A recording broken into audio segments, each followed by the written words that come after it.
you know, we talked about this. I know you did on your radio show. I did on mine. If the games are close in this series, advantage Nuggets because they know how to close. At the end of this game, so many clutch plays by so many clutch players. Aaron Gordon's 3 to tie it up. And then in the overtime, total domination. Guys, if it's close, Nuggets win. They do win because they have the best player in the world in Jokic. And then they just have a host of other guys who make plays, and they have done this over and over again throughout the years. You know, this is kind of the nightmare for Oklahoma City, and this is exactly the space that the Nuggets want to live in, which is let's get these games to the last 5 minutes, and then we will make the plays because we know how to do that. Oklahoma City, still a young team, still learning how to finish out this kind of stuff. And somewhere Bill Hanslick is, and let me pick up Bill's mantle. Oh, yeah. Says down here. I thought they were outstanding defensively. They figured some things out, even at halftime down 56-51. But they go 14-2 to end the regulation and overtime. Yeah. Yeah, I mean, that was amazing. Look, defensively, I really don't want to even gloss over this, Scott, because defensively they were amazing. Oklahoma City took 104 shots in this game. Wow. 104. Wow. And you had to survive all of that. They only made 40 of them. They shot 38% in this game. And that defense was, yeah, absolutely. At that point right there, you're looking at the highlights, did not look good until AG, corner 3, ties it at the end of regulation. And then in the overtime, they did not look at all like the Oklahoma City team we're used to seeing. They could not buy a bucket. Well, and Joker 0 for 10 from 3 tonight. That was going to be a 2. That looked good. He thought that was good, too, to end it. They were down 102-99 going into to that shot by AG. And then overtime, they dominated. They just took over. They did whatever they wanted offensively. You can see, look how they get paint touches out to 3. How about that man right there?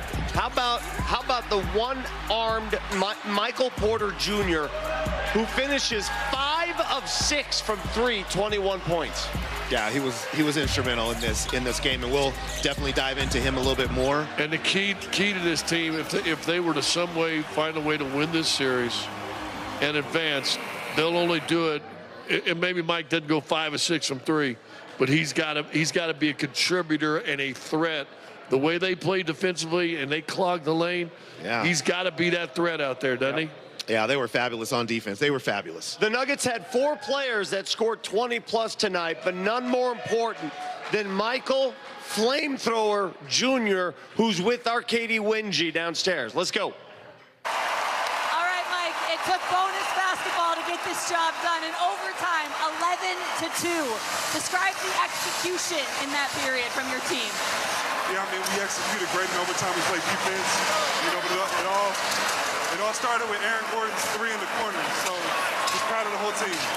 Your guys' ability to win close, win ugly, high scoring, low scoring. How would you describe this team's ability to just find a way to win? Yeah, I mean, we've been in this situation before. We stayed poised. Like I said, AG hit that big 3 in the corner to send it to overtime, like he's been doing all playoffs. And it was a huge win. I know you're not 100%. You said after the last game you needed to be better. How did you go out and do just that in this game tonight? Yeah, I had to tough it out. I had to put a little shot in my shoulder and thug it out. How was the home court advantage here for you tonight? Oh, best fans in the world. We knew we were going to have a bounce-back game. Shout out to the fans. Congrats, Mike. Thank you. Michael Porter Jr.'s night. You saw him in the first 2 games. He had 10 points combined. Tonight, wouldn't miss. Came out shooting, came out swinging, finished with 21, 7 of 10 from the field. And don't discount those 8 rebounds. Because those are one-armed rebounds. Huge rebounds. Yeah, one-armed rebounds right there. Well, how about the play where he was on the ground, got landed on that shoulder, fought for the ball as well. Michael Porter Jr. was amazing today. And, you know, you have to give him so much credit for the pain that he's enduring to be able to even walk out onto the court and play these games, and then to be able to perform the way he did in this one tonight after having not performed the way he wanted to. I mean, he talked in the locker room after the last game about playing better, and then he just went out and did that. So, you know. But you know what he did? He shot aggressively. And I said this before the game, and I really mean it. I think there's a the pain's there. Yes. And there's a fear that every time I rise up, I'm going to get that knife stuck in that joint. I've had 2 surgeries here, 1 surgery here, so I can tell that pain's coming. And I think it overwhelmed him in those first 2 games. He put it aside, whether he got a little cortisone or whatever it was. Yeah. He put it aside tonight, and you saw those highlights we just showed you. He wasn't thinking about it. And if they're to go on and beat Oklahoma City in this series, Porter's going to be a big factor. Well, when we come back, we're going to hear from Coach David Adelman, who, I tell you what, he was riding the same wave we were tonight. Hey, Nuggets fans, the Nuggets are 2 wins away from the Western Conference Finals.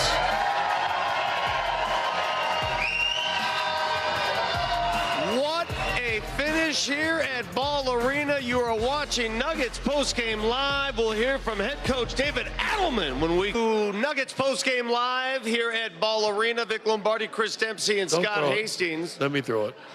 All right, throw it. You got a better. Oh, you got. I got to catch it though. Hey, before we go to Coach Adelman, let's hear from some folks in the crowd here that may have some questions.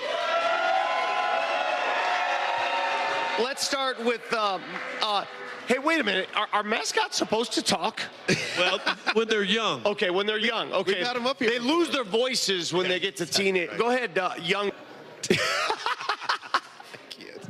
Do you think that the outcome of the series affects the outcome of the MVP race? No, because the MVP race is voted on during the regular season. Yeah, they've already voted on it. Yeah. Yeah. In fact, it feels like in the next 3 or 4 days it's going to be announced. To be honest with you. Yep. So, it won't have any decision. Hopefully, it's announced Tuesday night. No KC when they're down 3-1 in the series. That would be good. Right? Young man, what's your name? Romeo. Romeo. What you got for us, buddy? Do you think we would have gotten this far with our old coach? Oh, that's a great question. That's a very tough question to answer. Ooh. Well, look, here's how. We had a boss over there, and I noticed he ducked. Here's how I'll answer that question.